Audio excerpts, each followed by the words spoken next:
Welcome to Burlap Teachers. Enjoy the video. In this video, I will compare NAD versus food. NAD, or nicotinamide adenine dinucleotide, is a critical coenzyme found in every cell of your body. It's essential for converting nutrients into energy, supporting healthy metabolism, and even repairing DNA. Understanding its role is key to appreciating how both food and supplements can impact your cellular health and overall well-being. Your body can naturally produce NAD from precursors found in certain foods.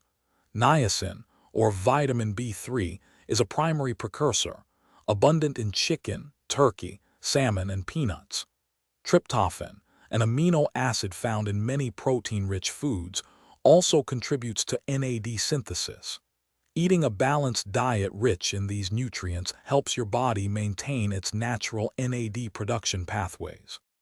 NAD supplements, such as nicotinamide riboside or NMN, offer a more direct way to potentially boost your NAD levels.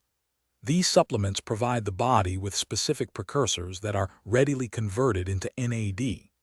While food provides a broad spectrum of nutrients, supplements can deliver a higher, more targeted dose, which some people find beneficial for specific health goals.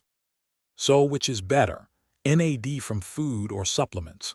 Food provides a comprehensive array of nutrients that work synergistically, supporting overall health beyond just NAD production. Supplements, however, can offer a more concentrated and direct approach to increasing NAD levels, which might be beneficial for specific needs. Ultimately, a balanced diet is foundational, and supplements can complement it. Also, remember to check the description for a link to the Owala water bottle and other great deals. Thanks for watching. Consider subscribing if this video helped you.